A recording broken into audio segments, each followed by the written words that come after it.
Cruzando el umbral de la esperanza. Juan Pablo II. 26. Una cualidad renovada. Pregunta. Déjeme señalar que estas palabras suyas, tan claras, confirman una vez más la parcialidad, la miopía de los que han llegado a sospechar en usted intenciones restauradoras, planes reaccionarios ante las novedades conciliares. Usted no ignora que son bien pocos entre los que siguen siendo católicos los que ponen en duda la oportunidad de la renovación obrada en la Iglesia. Lo que se discute no es ciertamente el Vaticano II, sino algunas interpretaciones calificadas de disconformes, no solo con la letra de estos documentos, sino con el espíritu mismo de los padres conciliares. Respuesta. Permítame entonces volver a aquella pregunta suya, que también, como en otras, era intencionadamente provocadora. ¿El concilio abrió las puertas para que los hombres de hoy pudiesen entrar en la Iglesia? ¿O bien las puertas se abrieron para que los hombres, ambientes y sociedades comenzaran a salir de ella? La opinión expresada en sus palabras responde en cierta medida a la verdad, especialmente si nos referimos a la Iglesia en su dimensión occidental europea, aunque seamos testigos de la manifestación en la misma Europa occidental de muchos síntomas de renovación religiosa. Pero la situación de la Iglesia debe ser evaluada globalmente. Hay que tomar en consideración todo lo que hoy sucede en la Europa centro-oriental y fuera de Europa, en Norteamérica y en Sudamérica, lo que sucede en los países de misión, en particular en el continente africano, en las vastas áreas del Océano Índico y del Pacífico, y en cierta medida en los países asiáticos, incluida China.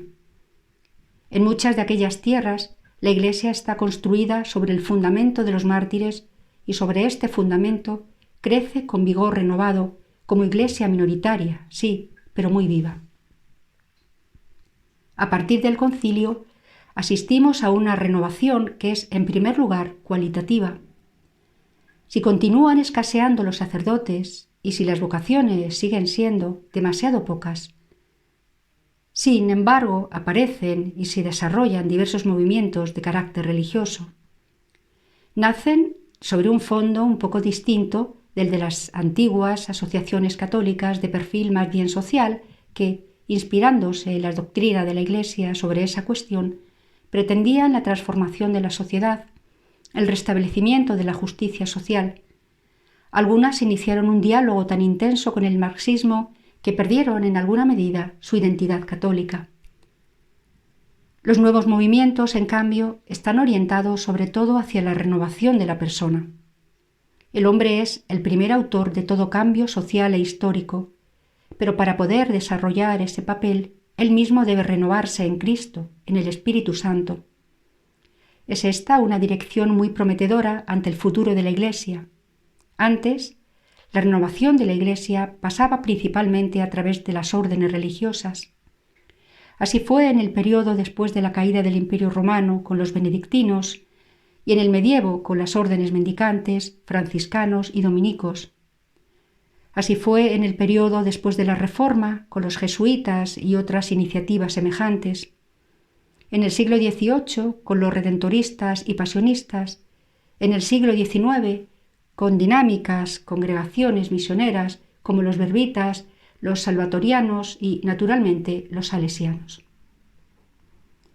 Junto a las órdenes religiosas de fundación reciente y junto al maravilloso florecimiento de los institutos seculares durante nuestro siglo y en el período conciliar y posconciliar, han aparecido estos nuevos movimientos, los cuales, aun recogiendo también a personas consagradas, comprenden especialmente laicos que viven en el matrimonio y ejercen distintas profesiones.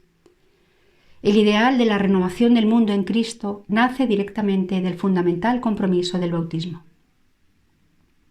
Sería injusto hoy hablar solamente de abandono. Hay también retornos. Sobre todo hay una transformación profundamente radical del modelo de base.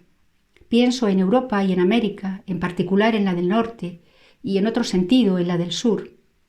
El modelo tradicional, cuantitativo, se transforma en un modelo nuevo, más cualitativo, y también esto es fruto del concilio. El Vaticano II apareció en un momento en que el viejo modelo comenzaba a ceder el puesto al nuevo.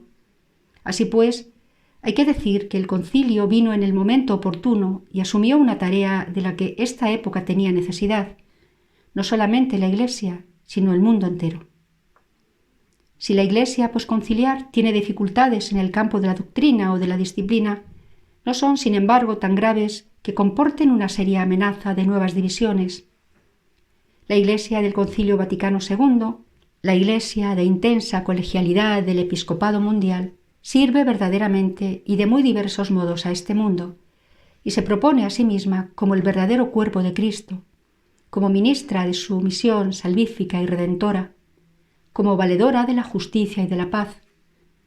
En un mundo dividido, la unidad supranacional de la Iglesia Católica permanece como una gran fuerza, comprobada, cuando es el caso, por sus enemigos, y también hoy está presente en las diversas instancias de la política y de la organización mundial.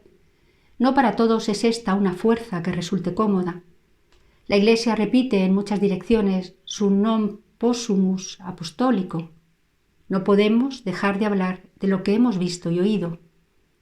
Permaneciendo así fiel a sí misma y difundiendo a su alrededor aquel veritatis splendor que el Espíritu Santo efunde en el rostro de su esposa. 27. Cuando el mundo dice que no. Pregunta. Su referencia a la firmeza de Pedro y de Juan en los Hechos de los Apóstoles, no podemos callar lo que hemos visto y oído, nos recuerda que, a pesar de toda voluntad eclesial de diálogo, no siempre y para no todos son bien aceptadas las palabras del Papa.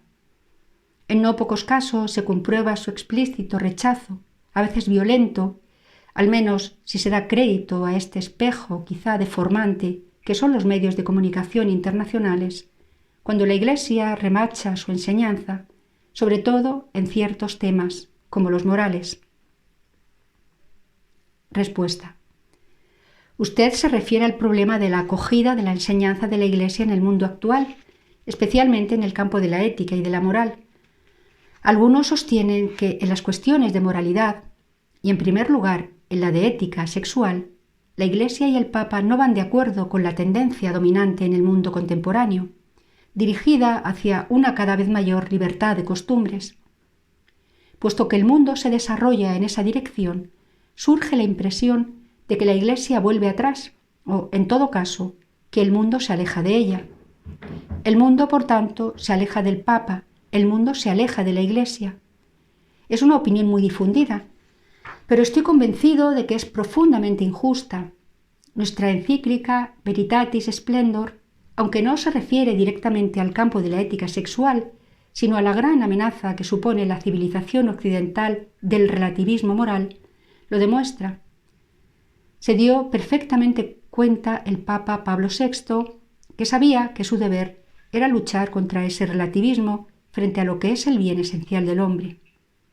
Con su encíclica Humanae Vitae, puso en práctica la exhortación del apóstol Pablo, que escribía a su discípulo Timoteo.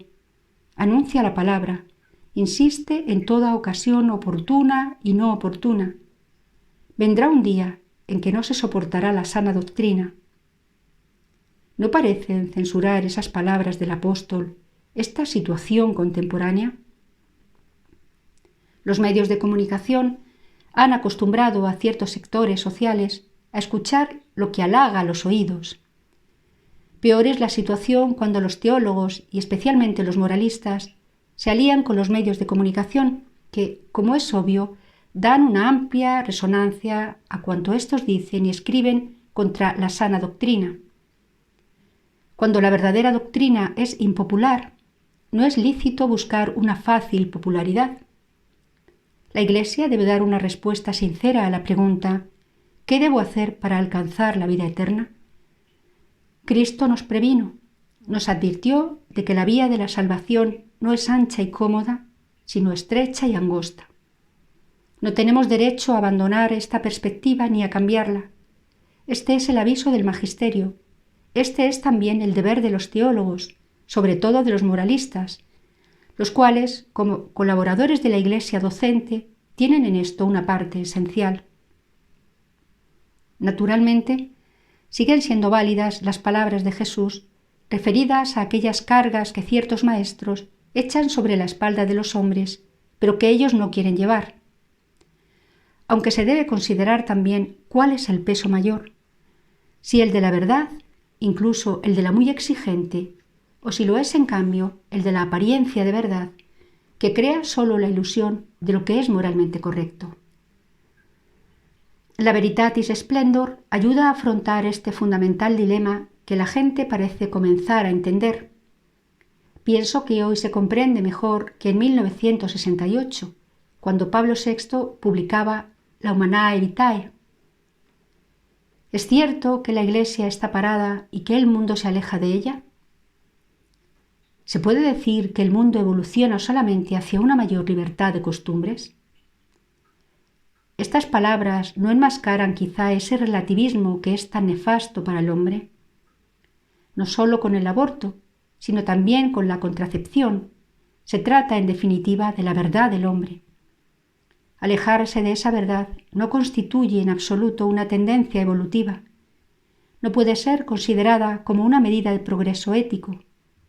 Frente a semejantes tendencias, cada pastor de la Iglesia, y sobre todo el Papa, debe ser particularmente sensible para no desatender la severa amonestación contenida en la segunda carta de Pablo a Timoteo.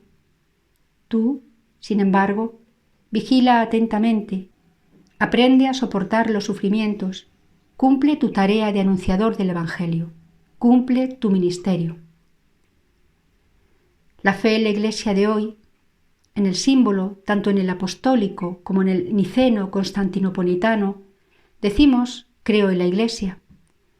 Ponemos pues a la Iglesia en el mismo plano que el ministerio de la Santísima Trinidad y que los misterios de la Encarnación y de la Redención. Pero, como ha mostrado el padre de Lubac, esta fe en la Iglesia significa una cosa distinta de la fe en los grandes misterios de Dios, puesto que no solamente creemos en la Iglesia, sino que a la vez la constituimos. Siguiendo el concilio, podemos decir que creemos en la Iglesia como en un misterio y a la vez sabemos que somos Iglesia como pueblo de Dios. Somos Iglesia también como miembros de estructura jerárquica y antes que nada como partícipes de la misión mesiánica de Cristo, que posee un triple carácter, profético, sacerdotal y real. Se puede decir que nuestra fe en la Iglesia ha sido renovada y profundizada de modo significativo por el concilio. Durante mucho tiempo, en la Iglesia se vio más bien la dimensión institucional, jerárquica, y se había olvidado un poco la fundamental dimensión de gracia, carismática, propia del pueblo de Dios. A través del magisterio del concilio, podremos decir que la fe en la Iglesia nos ha sido de nuevo confiada como tarea. La renovación posconciliar es, sobre todo, renovación de esta fe, extraordinariamente rica y fecunda. La fe en la Iglesia, como enseña el Concilio Vaticano II, lleva a replantearse ciertos esquematismos demasiado rígidos. Por ejemplo, la distinción entre Iglesia docente, que enseña, e Iglesia discente, que aprende, debe tener en cuenta el hecho de que todo bautizado participa, si bien a su nivel, de la misión profética, sacerdotal y real de Cristo. Se trata, pues, no sólo de cambiar de conceptos, sino de renovar las actitudes, como he intentado mostrar en mi estudio posconciliar ya citado y titulado La renovación en sus fuentes. Permítame volver un momento a la actual situación religiosa de Europa. Algunos esperaban que después de la caída del comunismo tendría lugar, por así decirlo, un giro instintivo hacia la religión en todos los estratos de la sociedad. ¿Ha sucedido esto? Ciertamente no ha sucedido del modo en que algunos se lo imaginaban. Y sin embargo, se puede afirmar que esto está sucediendo, especialmente en Rusia. ¿Cómo? Sobre todo en forma de vuelta a la tradición y a las prácticas propias de la Iglesia ortodoxa. En aquellas regiones, además, gracias a la reconquistada libertad religiosa, ha renacido también la Iglesia católica, presente desde hace siglos por medio de los polacos, de los alemanes, de los lituanos, de los ucranianos, que habitaban en Rusia y están llegando comunidades protestantes y numerosas sectas occidentales que disponen de grandes medios económicos. En otros países, el proceso de vuelta a la religión, o bien de perseverancia en la propia Iglesia, se desarrolla según haya sido la situación vivida por la Iglesia durante la opresión comunista y, en un cierto sentido, también en relación con sus más antiguas tradiciones. Se puede mostrar esto fácilmente observando sociedades como la de Bohemia, la de Eslovaquia, la de Hungría y también la de Rumanía, de mayoría ortodoxa, o Bulgaria. Una problemática propia presenta la ex Yugoslavia y los países bálticos. Pero, ¿en qué está la verdadera fuerza de la Iglesia? Naturalmente, la fuerza de la Iglesia en Oriente y en Occidente a través de los siglos está en el testimonio de los santos, de los que de la verdad de Cristo han hecho su propia verdad, de los que han seguido el camino que es Él mismo, que han vivido la vida que brota de Él en el Espíritu Santo y nunca han fallado estos santos en la Iglesia, en Oriente y en Occidente. Los santos de nuestro siglo han sido en gran parte mártires.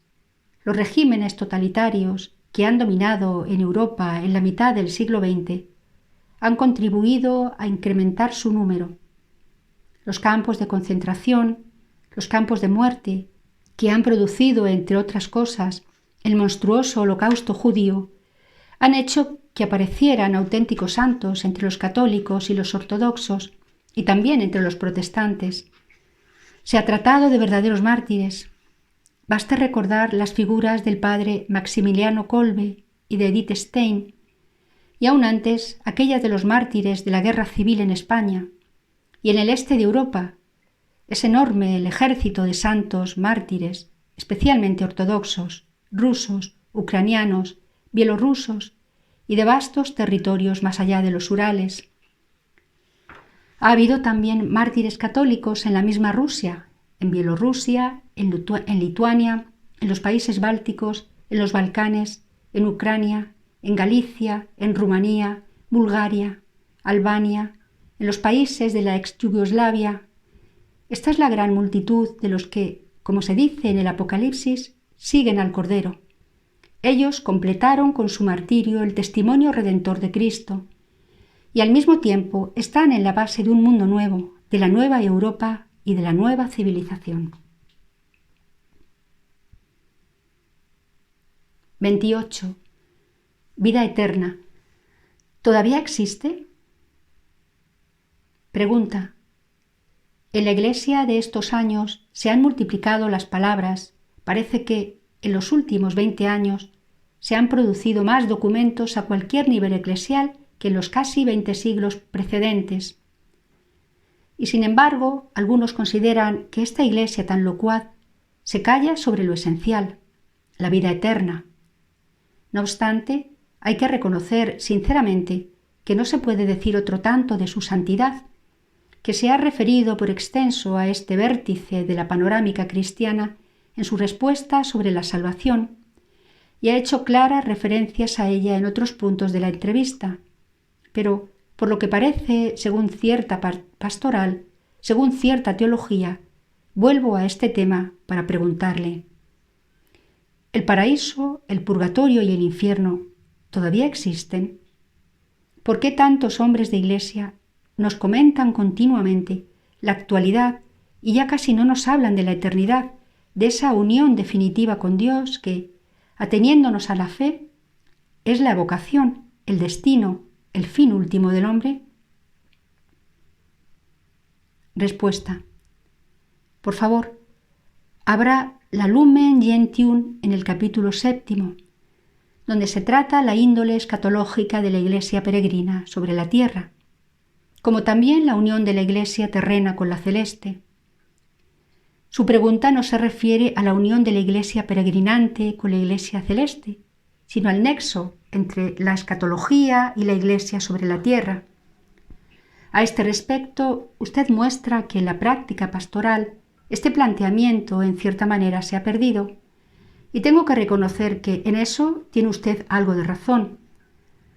Recordemos que en tiempos aún no muy lejanos, en las prédicas de los retiros o de las misiones, los novísimos, muerte, juicio, infierno, gloria y purgatorio, constituían siempre un tema fijo del programa de meditación, y los predicadores sabían hablar de eso de una manera eficaz y sugestiva. ¿Cuántas personas fueron llevadas a la conversión y a la confesión por estas prédicas y reflexiones sobre las cosas últimas? Además, hay que reconocerlo, ese estilo pastoral era profundamente personal. Acuérdate de que al fin te presentarás ante Dios con toda tu vida, que ante su tribunal te hará responsable de todos tus actos, que serás juzgado no solo por tus actos y palabras, sino también por tus pensamientos, incluso los más secretos. Se puede decir que tales prédicas, perfectamente adecuadas al contenido de la revelación del Antiguo y del Nuevo Testamento, penetraban profundamente en el mundo íntimo del hombre, sacudían su conciencia, le hacían caer de rodillas, le llevaban al confesionario, producían en él una profunda acción salvífica. El hombre es libre y por eso es responsable. La suya es una responsabilidad personal y social, es una responsabilidad ante Dios, responsabilidad en la que está su grandeza. Comprendo qué es lo que teme quien llama la atención sobre la importancia de esto de lo que usted se hace portavoz. Teme que la pérdida de estos contenidos catequéticos, homiléticos, constituya un peligro para esa fundamental grandeza del hombre. Cabe efectivamente que nos preguntemos si, sin ese mensaje, la Iglesia sería aún capaz de despertar heroísmos, de generar santos. No hablo tanto de esos grandes santos que son elevados al honor de los altares, sino de los santos cotidianos, según la acepción del término en la primera literatura cristiana. Es significativo que el Concilio nos recuerde también la llamada universal a la santidad en la Iglesia. Esta vocación universal se refiere a todo bautizado, a todo cristiano, y es siempre muy personal, está unida al trabajo, a la profesión, es un rendir cuentas del uso de los propios talentos, de si el hombre ha hecho un buen o un mal uso de ellos. Y sabemos que las palabras del Señor Jesús, dirigidas al hombre que había enterrado el talento, son muy duras, amenazadoras. Se puede decir que aun en la reciente tradición catequética y querigmática de la Iglesia dominaba una escatología que podríamos calificar de individual conforme a una dimensión, aunque profundamente enraizada en la divina revelación. La perspectiva que el Concilio desea proponer es la de una escatología de la Iglesia y del mundo. El título del capítulo 7 de la Lumen Gentium, que le proponía que leyera, ofrece esta respuesta. Índole escatología de la Iglesia peregrinante. Este es el comienzo. La Iglesia, a la que todos estamos llamados en Cristo Jesús y en la cual, por medio de la gracia de Dios, conseguimos la santidad, no tendrá su cumplimiento sino en la gloria del cielo, cuando llegue el tiempo de la restauración de todas las cosas. Y con el género humano, también la creación entera, que está íntimamente unida con el hombre y por medio de él alcanza su fin, será perfectamente renovada en Cristo. Porque Cristo, cuando fue levantado sobre la tierra, atrajo hacia sí a todos, resucitando de entre los muertos, infundió en los apóstoles su espíritu vivificador y por medio de él constituyó su cuerpo, que es la Iglesia, como universal sacramento de salvación. Estando sentado a la derecha de Dios Padre, obra continuamente en el mundo para llevar a los hombres a la Iglesia y por medio de ella unirlos más estrechamente a sí mismo y con el alimento del propio cuerpo y de la propia sangre, hacerlos partícipes de su vida gloriosa. Así que la restauración prometida que esperamos está ya comenzada en Cristo y es impulsada por medio de la misión del Espíritu Santo y por él continúa en la Iglesia, en la cual somos también instruidos por la fe sobre el sentido de nuestra vida temporal, mientras llevamos a término, con la esperanza de los bienes futuros, la obra que nos encomendó en el mundo el Padre, y damos cumplimiento a nuestra salvación. Ya ha llegado, pues, a nosotros la última fase de los tiempos y la renovación del mundo está irrevocablemente fijada y, en un cierto modo real, es anticipada en este mundo. La Iglesia, ya sobre la tierra, está adornada de verdadera santidad, aunque imperfecta, pero hasta que no lleguen los nuevos cielos y la tierra nueva en los que la justicia tiene su morada, la Iglesia peregrinante en sus sacramentos y en sus instituciones, que pertenecen a la edad presente, lleva la imagen fugaz de este mundo y vive entre las criaturas que gimen y están con dolores de parto hasta ahora, suspirando por la manifestación de los hijos de Dios. Hay que admitir que esta visión de la escatología estaba solo muy débilmente presente en las predicaciones tradicionales, y se trata de una visión originaria, bíblica. Todo el pasaje conciliar antes citado está realmente compuesto de textos sacados del Evangelio, de las cartas apostólicas y de los Hechos de los Apóstoles. La escatología tradicional, que giraba en torno a los llamados novísimos, está inscrita por el Concilio en esta esencial visión bíblica. La escatología, como ya he mostrado, es profundamente antropológica, pero a la luz del Nuevo Testamento está sobre todo centrada en Cristo y en el Espíritu Santo, y es también en un cierto sentido cósmica. Nos podemos preguntar si el hombre, con su vida individual, con su responsabilidad, su destino, con su personal futuro escatológico, su paraíso, su infierno o purgatorio, no acaba por perderse en esa dimensión cósmica. Reconociendo las buenas razones de su pregunta, hay que responderle honestamente que sí. El hombre, en una cierta medida, está perdido. Se han perdido también los predicadores, los catequistas, los educadores, porque han perdido el coraje de amenazar con el infierno, y quizá hasta quien les escucha haya dejado de tenerle miedo. De hecho, el hombre de la civilización actual se ha hecho poco sensible a las cosas últimas. Por un lado, a favor de tal insensibilidad actúan la secularización y el secularismo, con la consiguiente actitud consumista, orientada hacia el disfrute de los bienes terrenos. Por el otro lado, han contribuido a ella en cierta medida los infiernos temporales ocasionados por este siglo que está acabando. Después de las experiencias de los campos de concentración, los gulag, los bombardeos, sin hablar de las catástrofes naturales, ¿puede el hombre esperar algo peor que el mundo? ¿Un cúmulo aún mayor de humillaciones y de desprecios? En una palabra, ¿puede esperar un infierno?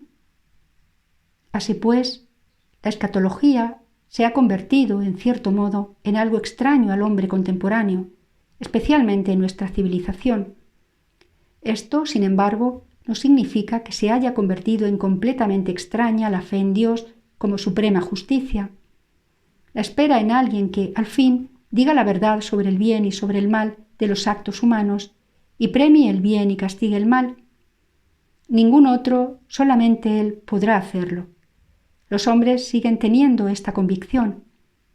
Los horrores de nuestro siglo no han podido eliminarla. Al hombre le es dado morir una sola vez y luego el juicio. Esta convicción constituye, además, en cierto sentido, un denominador común de todas las religiones monoteístas, junto a otras. Si el concilio habla de la índole escatológica de la Iglesia peregrinante, se basa también en este conocimiento. Dios, que es juez justo, el juez que premia el bien y castiga el mal, es realmente el Dios de Abraham, de Isaac, de Moisés y también de Cristo, que es su Hijo. Este Dios es en primer lugar amor. No solamente misericordia, sino amor. No solamente el Padre del Hijo pródigo, es también el Padre que da a su Hijo para que el hombre no muera, sino que tenga la vida eterna. Esta verdad evangélica de Dios determina un cierto cambio en la perspectiva escatológica. En primer lugar, la escatología no es lo que todavía debe venir, lo que vendrá solo después de la vida eterna. La escatología está ya iniciada con la venida de Cristo. Evento escatológico fue, en primer lugar, su muerte redentora y su resurrección. Este es el principio de un nuevo cielo y de una nueva tierra. El futuro de más allá de la muerte de cada uno y de todos se une con esta afirmación. Creo en la resurrección de la carne y también creo en la remisión de los pecados y en la vida eterna. Esta es la escatología cristocéntrica. En Cristo, Dios ha revelado al mundo que quiere que todos los hombres se salven y lleguen al conocimiento de la verdad. Esta frase de la primera carta a Timoteo tiene una importancia fundamental para la visión y para el anuncio de las cosas últimas.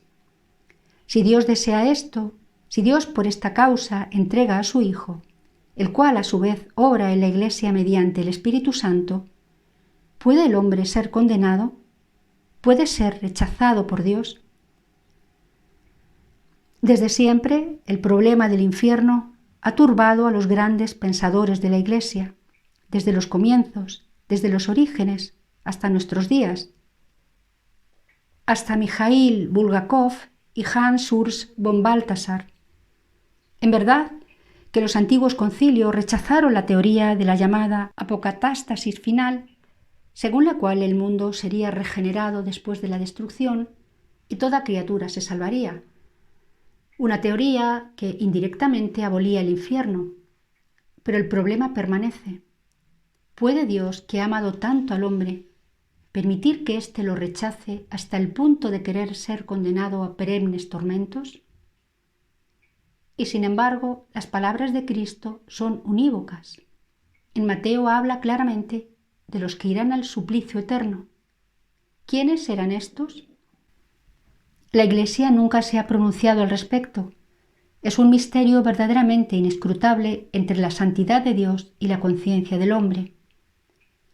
El silencio de la Iglesia es, pues, la única posición oportuna del cristiano. También cuando Jesús dice de Judas, el traidor, que sería mejor para ese hombre no haber nacido, la afirmación no puede ser entendida con seguridad en el sentido de una eterna condenación. Al mismo tiempo, sin embargo, hay algo en la misma conciencia moral del hombre que reacciona ante la pérdida de una tal perspectiva. ¿El Dios que es amor no es también justicia definitiva? ¿Puede Él admitir estos terribles crímenes? ¿Pueden quedar impunes? La pena definitiva no es en cierto modo necesaria para obtener el equilibrio moral en la tan intrincada historia de la humanidad. Un infierno no es, en cierto sentido, la última tabla de salvación para la conciencia moral del hombre. La Sagrada Escritura conoce también el concepto de fuego purificador. La Iglesia oriental lo asume como bíblico y en cambio no acoge la doctrina católica sobre el purgatorio.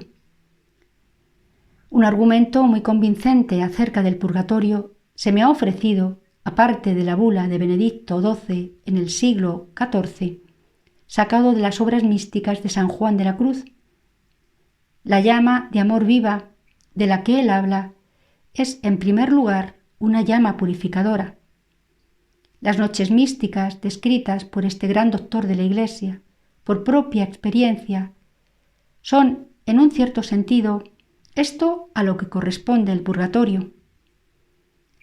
Dios hace pasar al hombre a través de un tal purgatorio interior toda su naturaleza sensual y espiritual para llevarlo a la unión con Él. No nos encontramos aquí frente a un simple tribunal. Nos presentamos ante el poder del mismo amor. Es sobre todo el amor el que juzga. Dios, que es amor, juzga mediante el amor. Es el amor quien exige la purificación antes de que el hombre madure, por esta unión con Dios que es su definitiva vocación y su destino. Quizá esto baste. Muchos teólogos en Oriente y Occidente, también teólogos contemporáneos, han dedicado sus estudios a la escatología, a los novísimos. La Iglesia no ha cesado de mantener su conciencia escatológica, no ha cesado de llevar a los hombres a la vida eterna. Si cesara de ser escatológica, dejaría de ser fiel a la propia vocación, a la nueva alianza sellada con ella por Dios en Jesucristo.